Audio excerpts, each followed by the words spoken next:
Hi everyone, welcome back to my channel. I'm Stephanie, and today I'm sharing everything I read, listened to, and crafted in May.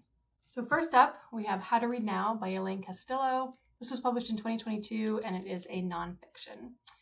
This was a collection of essays that reimagines how to engage with literature in our contemporary environment. So rather than offering like a traditional literary criticism, Castillo presents her personal and philosophical meditation on reading itself and also what we ask of authors.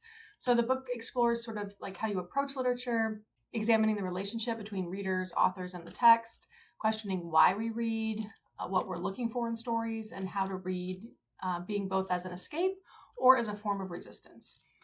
This was a challenge for me. It took me a long time to get through this. And I think this experience and also experiences I've had with several books that I have not finished over the last couple months have told me that I really need to work on my ability to read short stories and essay collections. I am definitely a person who likes a book that is just a complete story through and through. Everything is continuous. So I try to read these types of books in the same way, just back to back to back. And that is absolutely not how I think you should do it. I think you need to take each essay as its own story, read it, sit with it, let it marinate, take notes on it, etc. And then come back at a later time and continue to read on. So I still have to practice that. I probably did not get as much out of this that I should have gotten or could have gotten, but I do plan to go back to it at some point. Things I didn't like about it, just from my first read through, knowing that it was probably very biased. I felt a lot of her anger. Her anger in some authors, specifically I think like Joan Didion is mentioned. It just kind of turned me off the way that she was so angry. And I have no problem with critiquing different authors and saying bluntly what needs or you think should be said about them. But I think it can be done in a way that doesn't necessarily just feel like a bunch of vitriol. To me, it was off-putting, and not that it undermined anything that she was trying to say, but it didn't make me want to continue reading as much as if maybe it had been just directly laid on the page without presumed bias behind it. However, that being said, I do think she makes some good points, and I wanted to share a few quotes. Also, she's a Virgo, so I can relate to that. So she's talking about the we that she is addressing with this book. So readers, but specifically the we that is in the world and thinks about it and then lives in it. That is what I also try to do in the world, and I try to take away something from what I read, so I appreciate it that she highlighted that, or I thought she highlighted that. Reading doesn't bring us books, books bring us to reading.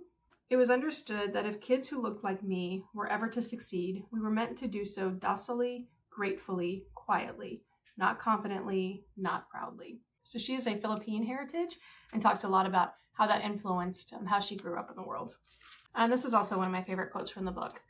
The result is that we largely end up going to writers of color to learn the specific and go to white writers to feel the universal.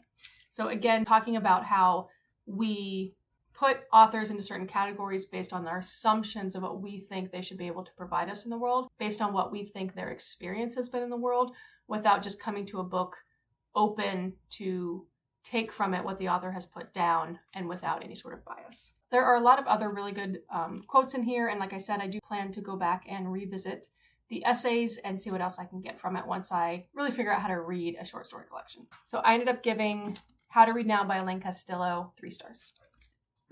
Next was You Are Here by David Nicholls. This was published in 2024 and is in the contemporary romance genre, which I do not read. However, as in terms of romances, I do not read. However, what drew me in about this story is it takes place outdoors. So this is a pretty humorous novel about second chances and finding your way when life doesn't go according to plan.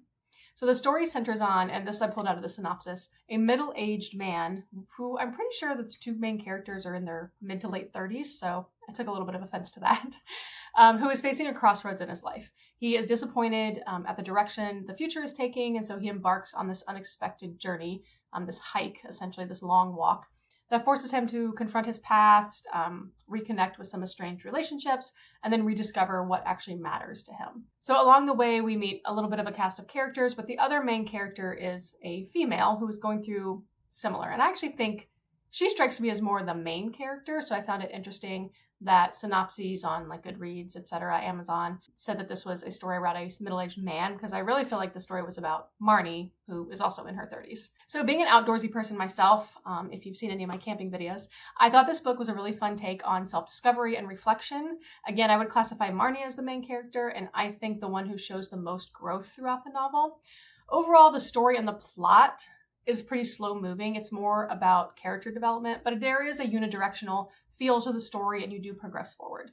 I really enjoyed how the characters learned about each other, and they did so slowly. They weren't trying to press for any specific resolution or goal. They were just trying to put themselves out there, reflecting on what they were doing, what others were doing, and then changing and evolving based on that. For Marnie specifically, I think it was nice that she was curious about her current life state, and she was willing to push and discover what difference that she could make, and if that change would be good for her, not based on what anyone else was telling her to do. And then when we get to the end, I also appreciated how both main characters are, not to give away any spoilers, but they're appropriately cautious about moving forward, but in a thoughtful way, and not in like the thing that gets me about romances sometimes is the indecision and the back and forth and the overthinking that takes place within the characters, which drives me nuts. But I thought this was done in a very thoughtful way. Not that I can't make a decision, but that I'm making a decision, but I'm doing so in an open and cautious way. So overall, this was an easy, cozy read that met me right where I was. As the book's title iterates, you are here. And I think this is perfect for anyone who enjoys like contemporary fiction about personal transformation and good character-driven narratives. So I ended up giving You Are Here by David Nicholls 3.5 stars. Next, I had Katabasis. This one I listened to on audiobook. It is by R.F. Kuang, published in 2025, and it is in the fantasy, maybe dark academia genre. So it is an epic novel. So the two main characters go on an epic quest, so to speak, that blends some world building with some character story, maybe a little bit of romance, a few different things tied up as you would expect from a typical fantasy novel or fantasy genre. The story weaves together multiple perspectives and timelines. So you get the current timeline where the characters are going to hell to rescue their professor. And then you'll get their flashbacks to how we got here and why are we in the place that we're in. So it is R.F. Kuang. I have always enjoyed her writing, so she does still have her signature kind of lyrical prose and meticulous attention to detail, a good immersive experience. I do think the world could have been built a little more. It definitely is a reflection, right, on Dante, and I feel like the levels of hell, some were described very deeply and some were just sort of brushed over, which kind of felt like you missed out on some opportunities. Also, the characters for me were not lovable at all. I did not enjoy either one of them, the two main characters, and I just really couldn't get engaged with them. I didn't really understand why they were doing what they were doing. There was a little bit of guilt that sort of drove it, and it just didn't feel all that genuine. And then ultimately at the end I felt was very unsatisfying and not really sure how we got. I mean, I see how we got there, but it just didn't do it for me. I didn't enjoy it at all. So I ended up giving Katabasis by R.F. Kuang 2.5 stars. And then next we have Dschinns by Fatma Aydemir and translated from German by John Cho Pelosi. This I read as part of my TBR Rewind series, so I'll direct you there and link down below. I did like this book. I ended up giving it 5 stars. And next I read And No One Knew by Jennifer Manocherian. This is an arc that will be published in June of 2026 and falls under the literary fiction, maybe mystery category.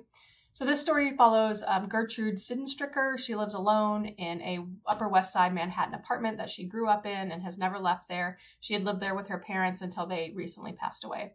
She has a physical deformity and a hemangioma that covers the left side of her face.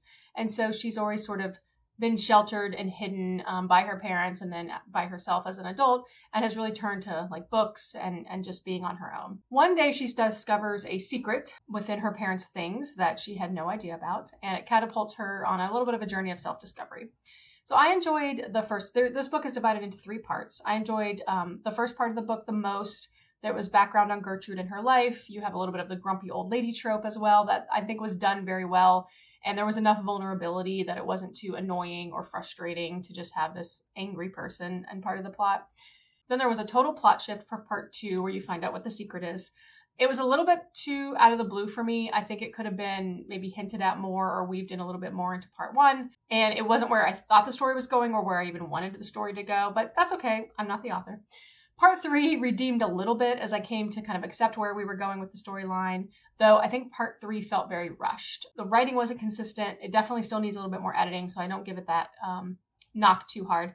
But there were just too many new characters introduced in the third part that seemed to be unnecessary, and the storylines didn't really add to the total overall storyline and were kind of irrelevant.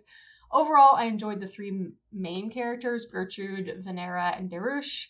I wanted to hear more about them, and I would have been happy to just hear their story if they just stayed in Manhattan, and that's all we would have found out. So wanted more of them, less of the plot. So I ended up giving this 2 stars. So next up was Life's Too Short to Go So Slow by Susan Lacke. This was published in 2017 and is a memoir. I did enjoy it. It definitely was a tearjerker in terms of how the story goes. I didn't like the way the 2 characters interacted in terms of like coach and athlete. Just the way that he motivated her was more of a put down, yelling at me or yelling at her sort of way, which is nothing that I can relate to. I do not like that type of motivation. But other than that, I thought it was a fine memoir and an interesting story. And next we have The Phantom Tollbooth by Norton Juster. This was published in 1961, and it is middle grade fantasy. When I was out camping last time, I always looked for a used bookstore, came across one, and found this there.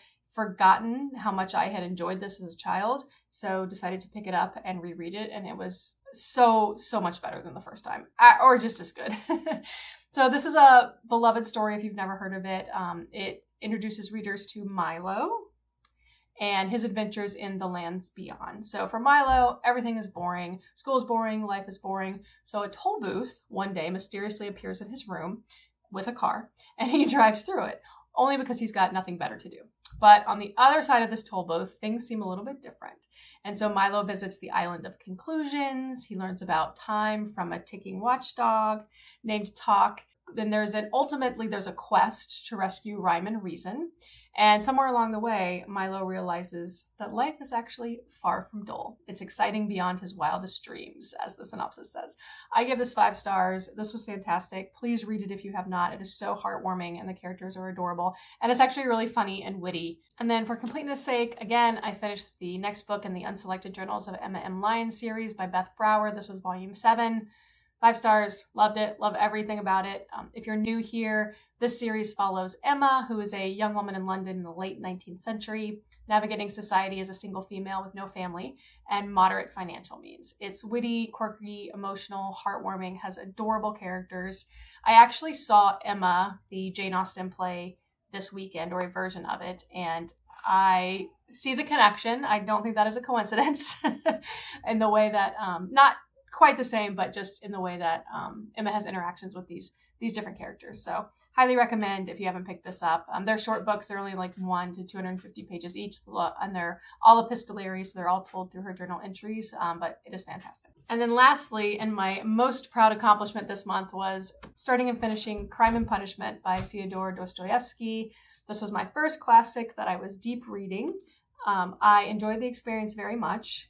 I do think that there are some parts in this book that aren't needed. There are a ton of storylines that not all of them are also add to the story, but overall, I very much enjoyed the reading experience. If you're not familiar with it, this is a great novel of damnation and redemption that evokes a world where the lines between innocence, corruption, and good and evil blur. You following the main character is Raskolnikov, very much in his head, very full of anxiety and depression about a crime that has been committed, what he feels like his next step should be. And it's very hard when you're reading it to get a sense of the timeline. I honestly thought everything happened within maybe a week. Like, it felt very fast, and things were all mushed together. Come to find out, there actually is quite a long lapse between the significant events. Like, I think there's each 9 months in between of them. So you're really spanning almost 2 years in the book, which I did not take away from that at all. But like I said, I enjoyed the reading experience. It was published in 1865 and has been very influential on many, many authors. So I do think it's an important read.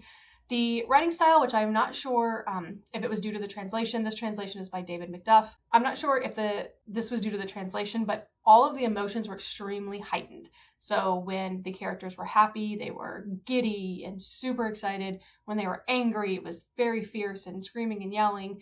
and then they were sad. It was the end of the world. So I'm not sure if that was Dostoyevsky's writing or if that was just what came across in the translation. I may at some point pick up another translation to compare, but I did enjoy this. I thought it read very well. It was very approachable, but didn't take away from, there's a lot of French that was spoken in in Russia at this time.